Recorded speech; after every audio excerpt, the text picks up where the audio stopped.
right, welcome back, everyone, for another episode of Dollar Bin Digging. This is the article and video that I do for comicbookinvest.com, where I talk about those books you can probably still find tucked away in those cheap boxes, those discount bins, those dollar boxes, just those cheap books that are probably just buried out there that you can find related to some of the things going on in the comics today, news, announcements, TV shows, etc. Just things that kind of pop in my head that I think connect to what's going on this week that you can go and find in those discount boxes. Hopefully you're enjoying this series as well as everything else here on the channel. Please let me know what you think in the comments down below. Make sure that you like, you subscribe, you hit the alert button so you don't miss anything. Keep telling your friends so we can keep growing the channel. And if you want to see this week's selection of books, just hang on for a few seconds after the intro and I will be right back.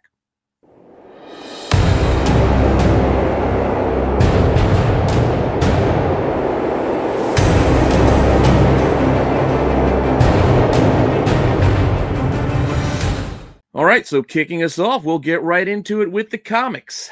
This week, actually, I'm only doing comics. It wasn't really any real fun news items that I really wanted to tie into, and some of the final appearances in that Your Friendly Neighborhood Spider-Man were either classics or some things I got to dig into a little bit further. So maybe I'll save something for next week related to that. But plenty covered in the comics this week alone. So let's start it off with DC and get on over to Zatanna #1. Never been a huge Zatanna fan, like on her own. I like her better as part of a team and or working with others. Like on her own, it's the characters, just something is missing there for me personally. Love the covers, a lot of excellent covers here, especially on this title alone this week. This issue #1's got a few really good covers, but seriously, like as a character, the storylines again play better for me when she's in more of a group or working with another character sort of a situation. So here, this is a little bit different, and it was a good enough read, but I didn't love it. With that said, inside this book, we do get some tiebacks and some callbacks to some past characters, like her mother. If you guys didn't know, her mother has been in comics once before.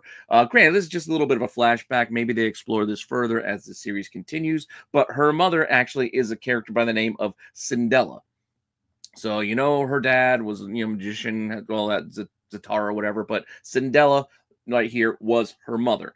She first appeared all the way back in 1978 in Justice League of America #163. So, classic Justice League book. You find a lot of these just buried out there in those cheap boxes. So you can keep an eye out for this one because this is a little bit of that backstory and you get introduced to her mother here, Cindella. So boom, there she is inside the guts of this book. And it is not an expensive book by any stretch. Plenty of cheap copies out there. As you can see, even online, copies can sell for as cheap as $2.83 or go for like $11. Asking prices, again, as cheap as $3.34, $7 here, $10 there, maybe $15, depending on condition. The price could get a bit higher, but the point is you might be able to find this when you're flipping through those boxes in those discount bins. So something to keep an eye out for if you want to grab an interesting first appearance of a character that maybe we see a little bit more of going forward in that Zatanna title, because I don't know what sort of rogues gallery they might be able to build for her character, but I got to imagine digging into her history probably makes a lot of sense. So we'll probably see a little bit more of her mother going forward.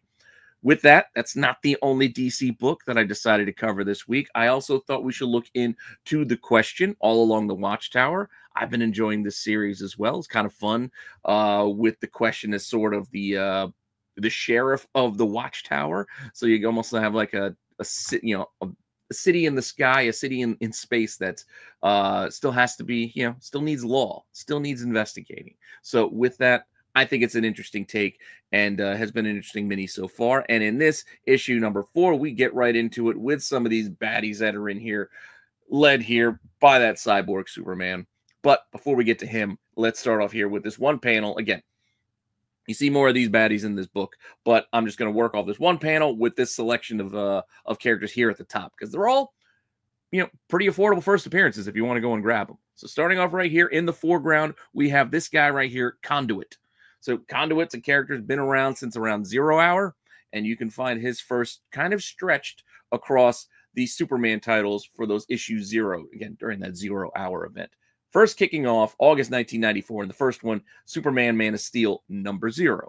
Inside this book, we see the character, albeit unnamed, kind of teased going forward. He is in a few pages, a few panels here, but we don't get a name. We don't really get anything. We just know he's kind of hunting Clark Kent at this point.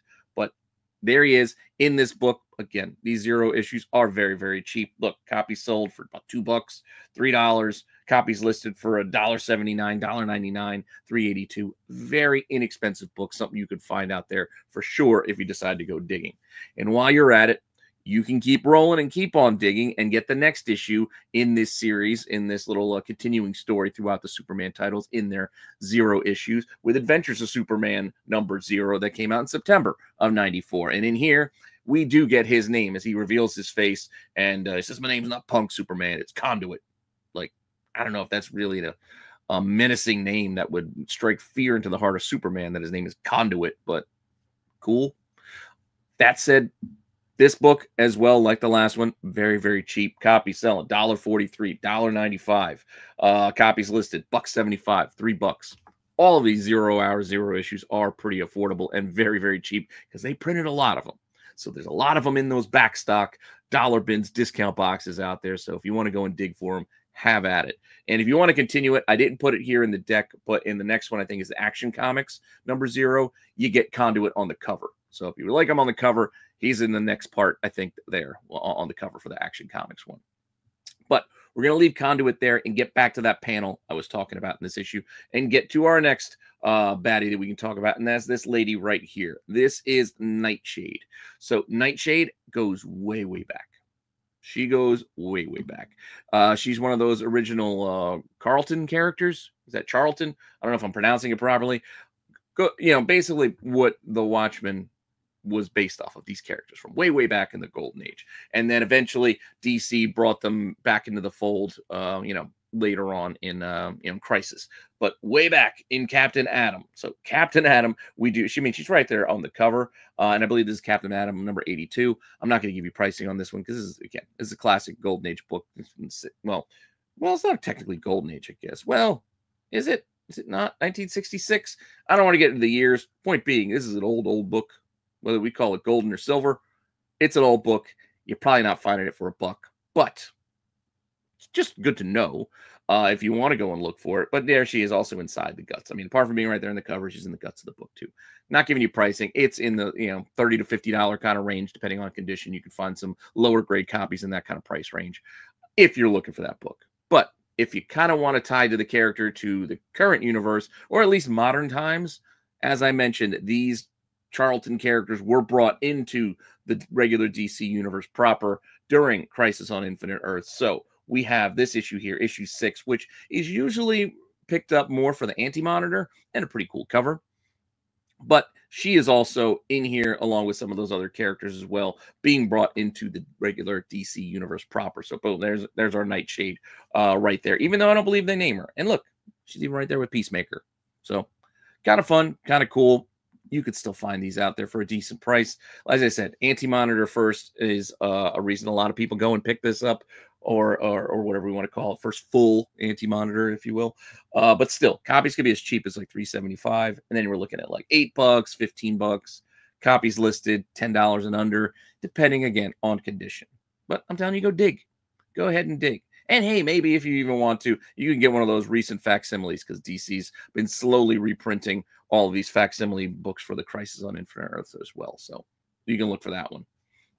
Moving on, going through that panel, back to that panel, still with Question all along the Watchtower. We're going to go right here to the leader of this ragtag bunch of villains, and that is the Cyborg Superman, which I know you guys remember this. Go back to the 90s. Cyborg Superman, that was something. That was an event that, man, you couldn't avoid it.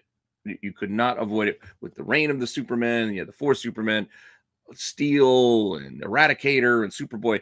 It was a convoluted series of events. A lot of books printed. But sorry, I left the Conduit picture there. But you know who Cyborg Superman is, and he again is first teased along with most of the reign of Superman, different versions of Superman before he actually returned here in Adventures of Superman number 500. So in the back of this, you get kind of like a couple page preview of all the new books that were coming out for this reign of the Superman event. And this is where we're seeing the Cyborg Superman there in that first time. You also see Eradicator in there as well. As I said, Steel and Superboy all teased at the end of this issue. But Couple of covers here. You know, this is the newsstand edition, because you know how people love newsstands today. So I decided to show you guys the newsstand of this one, because the regular direct market edition was polybagged and came with the prestige format, and it's still they sell around the same price. There's no real price difference between these, unless we start talking about the platinum edition, but we're not there. You can see $2.99, $1.25 for an unsealed polybagged. Even in the polybag, it's less than $3 at my comic shop. This is not a pricey book. They made a lot of these. These things still fill those discount boxes, those dollar bins out there. So if you just want to grab them for fun, because again, I know we have a lot of newer collectors out there. It's not just the old guard who has been collecting since the 90s or prior to that in the 80s and 70s, etc. A lot of newer collectors, they don't have all these books or know about them, but these are just cheap options of things that you can go and dig for fun. When you're at LCS over the weekend, you're at a yard sale, flea market, whatever, just some fun books to dig for. And you can see here, even online, asking prices are 99 cents, $2, $4 at the most. Not expensive at all.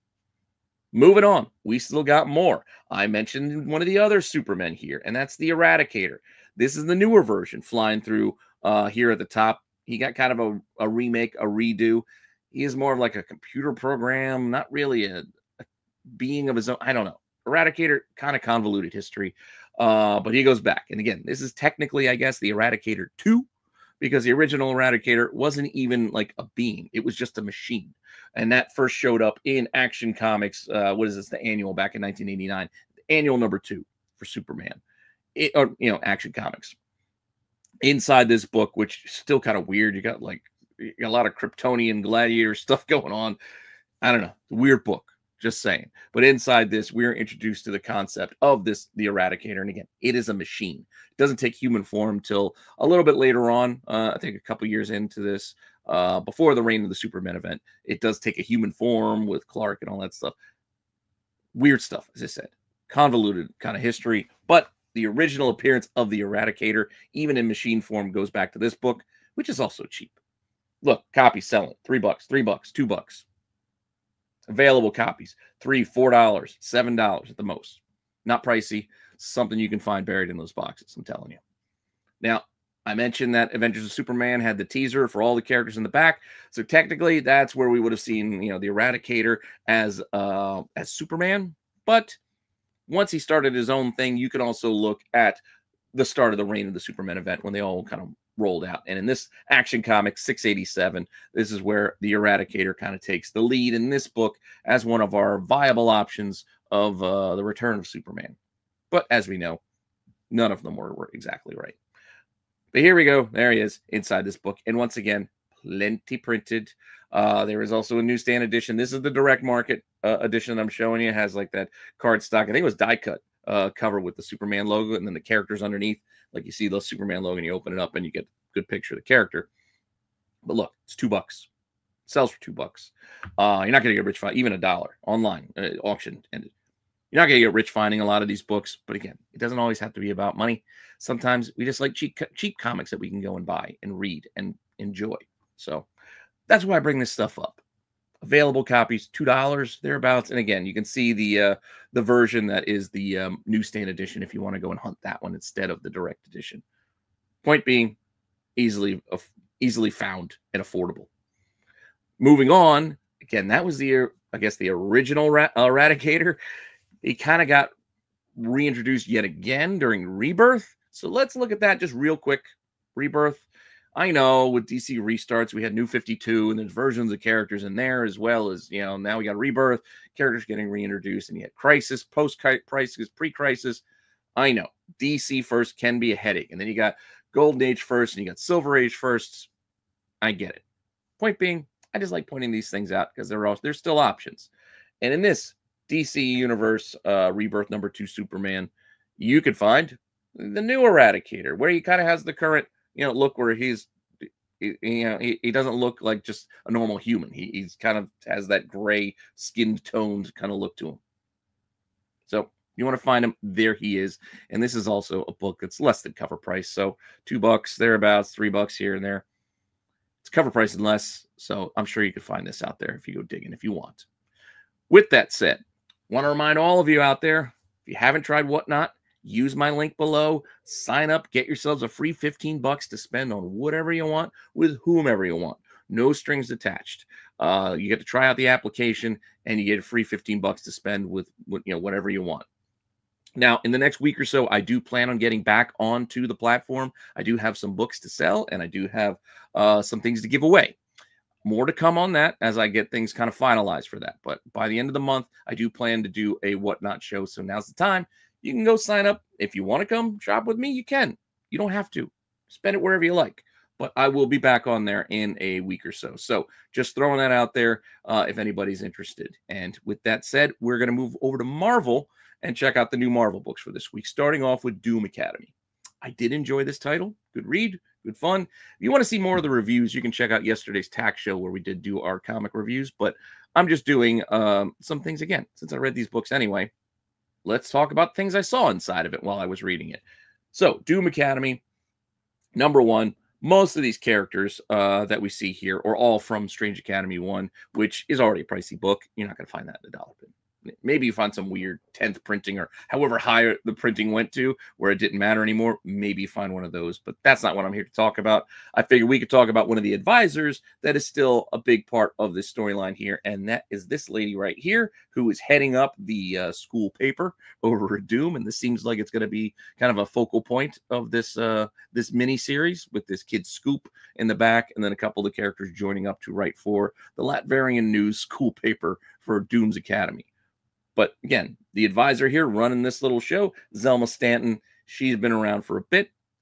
You can get her first pretty easily if you want to go and grab that Doctor Strange #1 from 2015. So I don't know if you remember, but fun run. This was right around the time when they were rebooting the series, getting ready for a Doc Strange movie, etc. But I enjoyed this. I enjoyed this run, this series. Chris Bacalo, excellent art. I think it was Jason Aaron was doing the writing, and we were introduced to a fun little character. She just kind of showed up at the house and just became like a little secondary character for a while there. And then once Strange Academy hit, she kind of transitioned into there. But there she is. No doubt about it. It's her in this book, plays a role in it, not just like a one-page cameo or anything like that. Like she plays a role in the story. And again, it's $3-4 at best. Copies listed $5-7. It's not a pricey book at all. I'm sure you can find it. Decent print run at the time because it was a new #1 and it was a character that was coming out in the movies and more excitement there. So that's also part of the restart with the new #1. But book you can find if you want to go and look for it. Now, that's the only one I really wanted to get. I thought about getting into the Mindful one, but he only really had a background shot. That was another character I thought about throwing in here. But unless he gets a bigger profile, we'll save that for another time.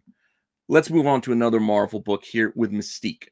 I thought we still had one more issue to go, but apparently this is the end of the mini. 5 issues. We're done. Whoops. I thought we had more to come. But issue 5 dropped this week.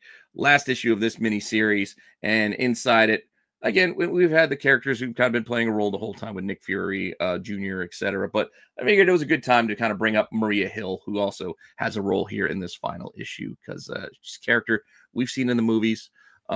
We've seen her in the comics, etc. Director of S.H.I.E.L.D., I think, at this point. Boom, there she is in part of the story. It's weird that she's Fury's boss in this, but in the movies, it's obviously reversed. But Maria Hill, been around a while now, going back for 20 years now. Yeah, so we got to go back to New Avengers #4 from March of 2005. So yeah, celebrating her 20th anniversary coming up next month. So great run. I mean, this is the Bendis run. I'm sure you remember it. Sure you know it. She's introduced right here. No doubt about it. There she is. Very similar look still, even till today. But there you go with Maria Hill showing up there in this book that, again, print run was plenty big enough for you to still find copies of this. I know this book got semi-hot once or twice before, but you could find this out there. Yes, copies can sell for over $10, but most of them are still kind of like $5 and thereabouts. Even copies listed. Look, there's ones for $3, $4, and yes, the occasional 10, 15 here and there. You could find them. That's all I'm saying. So New Avengers #4 is another fun book for you to go and look for. I know this, you're gonna be gravitating towards this Spider-Woman cover. I believe there is another cover, a variant of this one as well, but this is the regular cover you're going to keep an eye out for. So most likely this is one you're going to find. One more Marvel book, because these are kind of quick hitters, not doing a lot of deep dives into a bunch of characters, but Storm, number 5. And right there on the cover is the character we're going to be talking about as we finally get to Storm's kind of cosmic connections. You remember in the beginning, we had Eternity giving her new powers / suits. And I'm like, what happened? They never got back to it. Well, finally getting back into it here now, as it's part of the run. But we got a few cosmic characters showing up. We had Eternity. We had the Living Tribunal down below. But also this guy or thing being right here, Oblivion, the Void. Connections to characters like Null and whatnot going back through history of the Marvel Universe. Appearance has changed. He can change appearances. He's just like not really. He's like a construct. He's not really. He's more of an idea than anything, like death or time, etc. Anyway, the character here shown in this book goes back a little ways, but not as far as you would think. And here's other renditions of what it looks like. Again, it changes the form of what it's looked like throughout the years. But Oblivion actually first showed up in Iceman, of all places. Yeah, Iceman. The Iceman mini from 1984, issue 1. We get that first kind of shadowed look. You don't get a real good look at him. He's kind of the lead prologue character here, sitting on a throne. You get a close-up of the eyes. Again, the look of the character has changed over the decades. Yeah, because it goes back to 84. But this is kind of the teaser cameo, I guess, first, if you will. So you can still find it. Iceman number 1. Yes, copies are $7 to $12 at times, maybe 5, 7. You can get the whole mini for like $20, or even less. So just something to keep in mind. Again, this is the cameo. It's not until the 3rd issue of this mini, I think it's a 4-issue mini, where we get a really better look at it. And then some people consider this, I guess, the first full. I hate semantics. I like just telling you what's in there. You make the decision for yourselves. But here we go with the character again. Again, looking slightly different now as we get a little bit later in the series. But there he is, or it is, I should say. Shouldn't, it's an idea. It's not really a person. But Iceman number 3. Can't even find really individual sales of this book. It usually sells in the whole set, which can go for as cheap as $8 to $20. That's all for all 4 issues. And then copies listed. Yes, there's an individual copy listed for $3, but then you can get the entire four-piece set for only $9.76. So it's not expensive at all. Go dig. I'm sure you've seen these, or you will find these when you go digging, if you are curious about the character of Oblivion. Now, before we get to our final segment, I want to remind all of you out there, if you guys need supplies, your bags, your boards, long boxes, short boxes, top loaders, pages for cards, whatever it might be to keep your comics and collectibles safe, if you want to go over to BCW, use my code RENA10, save yourselves 10% off that order, your entire order. 10% off may not seem like much when you got to buy a bunch of supplies, and that's usually how I do it. I'll save up and do it like in big chunks, because otherwise paying for shipping to get bags and boards, it's a pain. So you want to kind of hit those marks where you get free shipping, and then those are higher values, get 10% off, then you're actually saving some money there. So you factor in a 10% off with a free shipping, then you're starting to make out. It's starting to feel a little bit more worthwhile. But again, it's there if you need it. Might as well save money if you can. Rent a 10, save yourself 10% off. With that, one more book. Like I told you, I'm not going to do news this week. One more book going over to the indie side of things. Let's get back to Conan the Barbarian. Now, Conan the Barbarian's been around, bounced around Marvel, Dark Horse, Titan, etc. Right now, fun run with Conan, and we're seeing another familiar character. This is Belit. I don't know how we say the Pirate Queen's name, but there she is. I picked the cover that I like the best for this book and that she's on it, but she's also in the guts of the book here in the story, as you can see here. We got Belit. Now, character herself, yes, goes back to the novels, way back, but we're not here to talk about novels. This is Dollar Bin Digging for comics, so we're only focused in on comic appearances, so don't need to worry about stories and novels. That said, originally, she first showed up in June of 1974 in giant-sized Conan the Barbarian number 1, but sort of in like a dream. It's not part of the story. It's more of like I don't even want to say a flat. It's a dream sequence, I guess, but a memory, if you will. I don't know, but there she is, and she kind of gets a little bit of a tweaked look later on, anyway. But there she is behind Red Sonja in this book. Call it a cameo, call it whatever you want. I'm just pointing out that her and her name are there in this book. Now I know what you're thinking. Old Conan, it's probably expensive, and it can be. It can be, but it also can be cheap, depending on condition and depending where you're digging, where you find it. So yes, copies can sell for 20, 30 bucks, but also you can see copies can sell even online for $5, $10. I know this is supposed to be dollar bin digging, but with the cost of cover price of books these days, $5 to $6, dollar bins are getting harder and harder to find. So this is basically just a discount cheap book hunt is what I'm talking about here. So give me some leeway with that dollar concept. But even so, look at copies listed. You could find copies listed for $3 at the same time as there's copies listed for 30. You're not going to get a 9/8 candidate for $3 probably, but it doesn't always have to be about that. You just want a copy that you can hold, read, and that one doesn't look that bad for $3 to me. I'd be fine with it.